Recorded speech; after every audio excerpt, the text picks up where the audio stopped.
Let's give the newcomers a little context.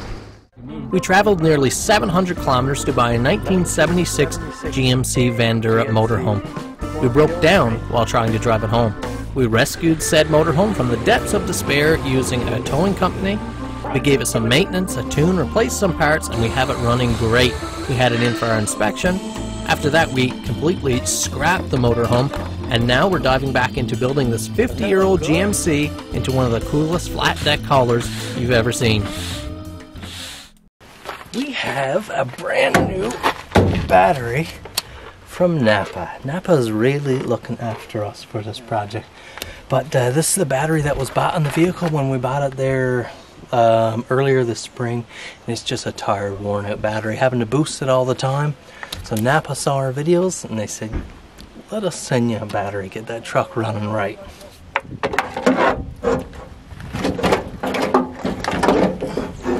Goodbye, old battery. It's a good idea if you're doing this to create a good fresh contact surface inside. It's a shame to do this to a brand new battery, but this old truck hasn't been started in probably a week, and it's really cold here.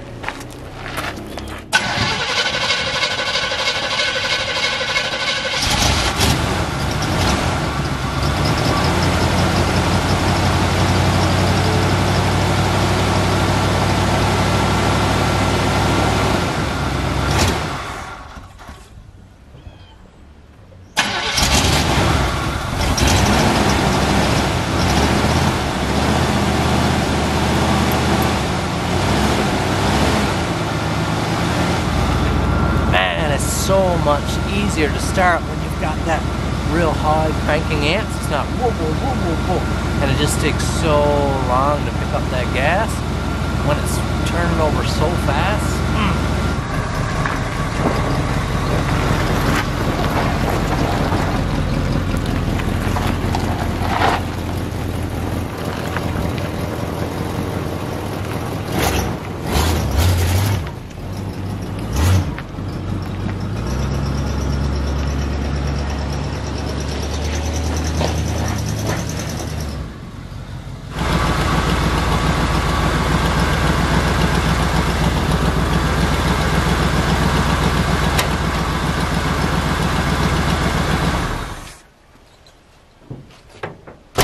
Okay, it is excitingly the last fabrication day on the cab of the Vandura, and there should only be an hour or two at most here right now to finish that.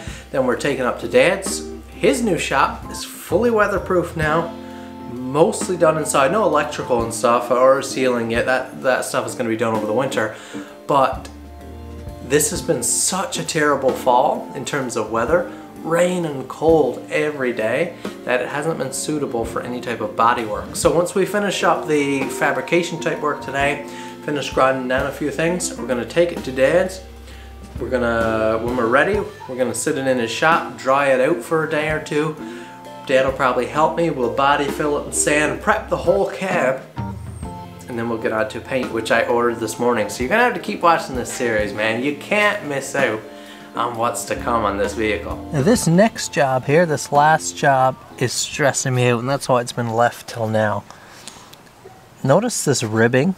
Instead of cutting the plate to fit those ribs, which would have been near impossible, I snipped this panel and allowed this back plate to sit down in there. So it's bottomed out here and it's held in up here.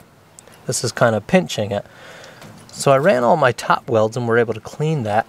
But down here in the gullies, I can't seem to get in there. Nothing's small enough to clean that out to weld it.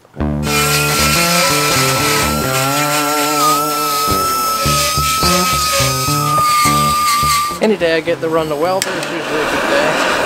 Since it's cold and damp, I'm going to warm up the steel, dry it out, heat it up, so that we can hopefully run a smooth weld.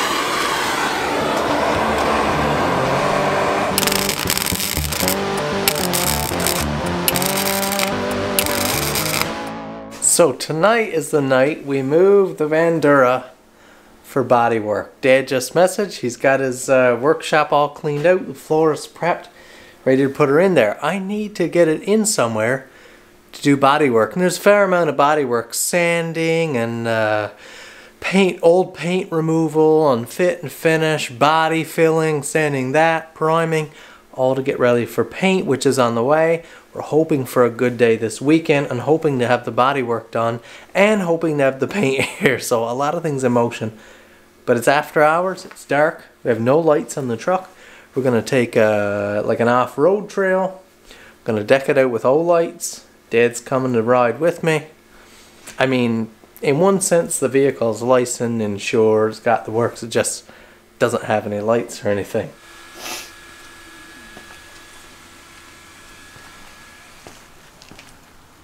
The old bulb's on back here.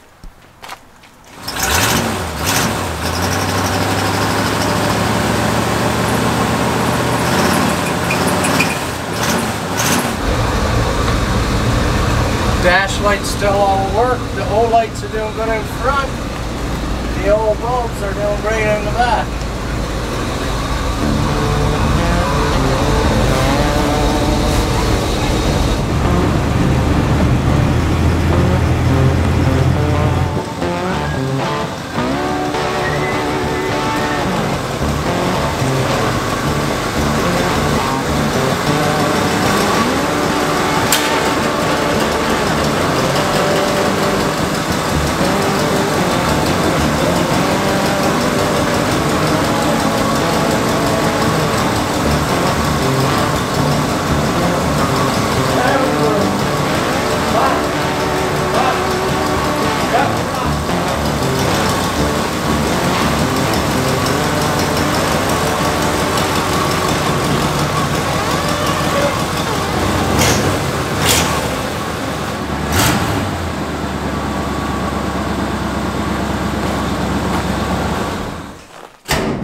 Piece of cake! Boy, she fits nice. A lot more room left in there, Dad, than I thought it was going to be. Oh yeah. The truck's been in the garage here for a couple days now. I'm only getting a little bit small bits to pick at it, but I have started doing some. When we put the sheet on the back of the cab, that was just a raw sheet of steel from the mill, and then the vehicle was left outside for a couple weeks, so we were left with a whole bunch of surface rust. I've planed all that off, cleaned up all my welds that I did on various parts, scraped down the rust and stuff so we can get to bare metal, and I'm working on scuffing down the whole surface and grinding in things. We're going to do a little bit of body filling today. We're going to do a little more sanding.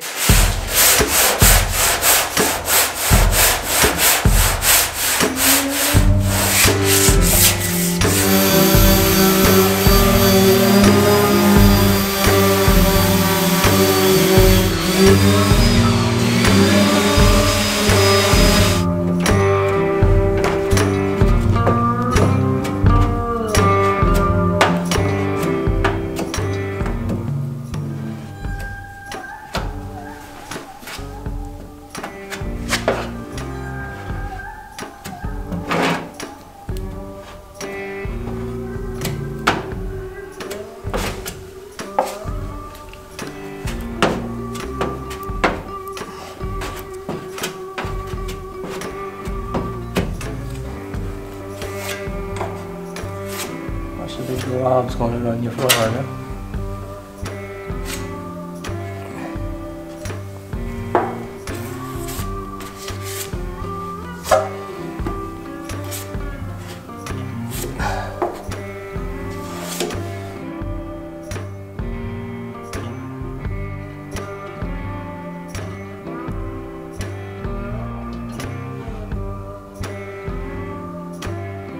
So I had a real great morning of work here, did a lot of sanding and prep, some wiping down, got a body fill, a base coat of body fill on a lot of parts. The worst parts, I've got some short strand fiber on there, which was recommended to me by a cousin of mine. Now, on the way up, I just went home for lunch. On the way up here, I went and checked the mail. There's a slip. I believe what's in this box is the paint. And this is kind of what we were banking on. We're supposed to have a real good weekend here. It's supposed to be a beautiful Saturday, warm, sunny, we don't have an area that we can paint in. I can't paint this vehicle inside this new place.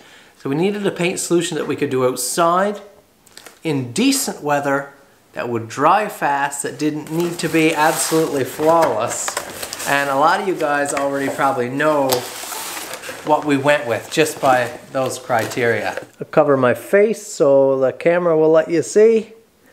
We are doing Raptor liner, bed liner. I got the 6-liter kit. I expect to paint the truck in less than 4. We got the hardener. Let me just take a look here. Now the beautiful thing about Raptor liner, because originally I was looking at multi-stage paint jobs, and then I was considering a single stage paint job, looking at the products, pricing it out, and while reasonably affordable and would have cost similar to what this is costing me, you need a good shop. Your prep work needs to be flawless or you're going to show a garbage final product. If you got a beautiful glossy paint on a rough body, and with the way this body was, since it's already appears to have been bed lined in the past, it would be a lot of work to strip that off. So I chose to go with bed liner again, since I love the way it looks. If you go online and do some YouTubing and stuff, man, it's just such a cool product. Really tough, hard. You can paint outside because it's not really, it's kind of like spraying on ceiling stucco. It doesn't become aerated. What's the word I'm looking for? There's no like overspray. It spatters on, so you're not aerorizing the paint and getting a mess all over the place, blowing over on the neighbor's vehicle. Just spraying, and what's not hitting your vehicle is falling on the grass below. So you can paint outside. It also flash dries in less than an hour, which is really important. So we can spray this outside on a half decent day, and it'll be dry and resilient to like leaves landing on it or mosquitoes landing on it within an hour. Anyways, now that we got this in, we got to set this aside because this is even more motivation now to get the body work done. So we can paint this on the next closest day, get it sealed in. That way it can leave Dad's shop. So let's get to it.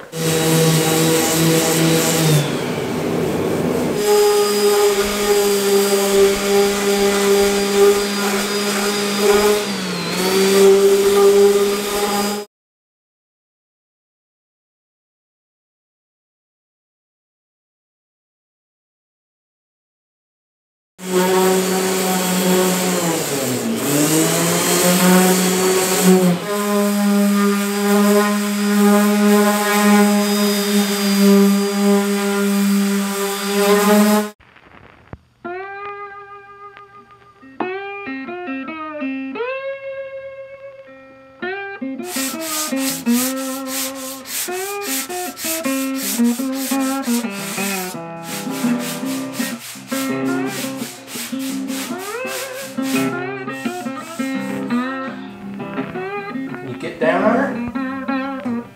Yeah, keep down on her.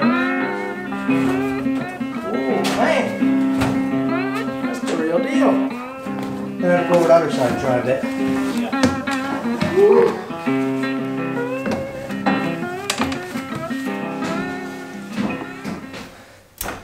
Right now we're doing something very exciting. This is one of those little things. We're finally starting to get into just the things to add to the prettiness or the fun of it rather than just making it a functioning watertight vehicle. But I wanted to add ID lights here to the top just to give it a little more of that big truck type feel, that work truck type feel. I always liked the way they look. My grandfather's truck when I was a boy, he had a, I would say, what would that have been? Probably mid 90s, late 90s. I'll try to find a picture somewhere. Dodge Ram. Lifted, bigger wheels, man, beautiful, and the marker lights on top, big air horn in the cab. Man, we frightened frightened the ladies a few times with that one. Good times. But I always like the look of these. We're having a big push today because the weather today is gorgeous. The forecast for tomorrow, Saturday, is supposed to be gorgeous. I'd guess probably the nicest weather that we'll have for the rest of the fall until next spring. We're supposed to be up mid-teens, sunny, 0 wind. So it's a big push today to get this cab prepped, because I want to paint it tomorrow. I don't know if ever it's possible, but I really, really want to make that happen, because I don't see us getting better weather, and we have to paint it outside. It's a little bit nervy cutting into the top of a cab that we had to fabricate. You feel a little bit like you're on doing good work, but we're not, of course. It was indeed a little bit heartbreaking to have to punch all of these holes in the cab, but I think it will be worth it. I always love that look of those marker lights, and I'm just really excited to get those lit up. I think it'll add something to the project. We're hitting it with some acid etch primer here, some super high acid etch primer, because this sheet is bare steel. I also touched up the other parts where we sanded bare metal on the cab with the acid etch. We covered some other parts with a standard primer, like this front quarter you see right here, just to seal in that body fill and stuff. Overall, the bodywork has turned out really good. We're all prepped right now, and we're just about ready for paint, so you have to make sure you come back for the next episode. You are not going to want to miss it. This truck, I got a feeling it's going to look really good. Thanks so much for watching. Hit that like button. Subscribe to my channel if it's your first time here. Leave me a comment. We'll see you in the next episode of this project.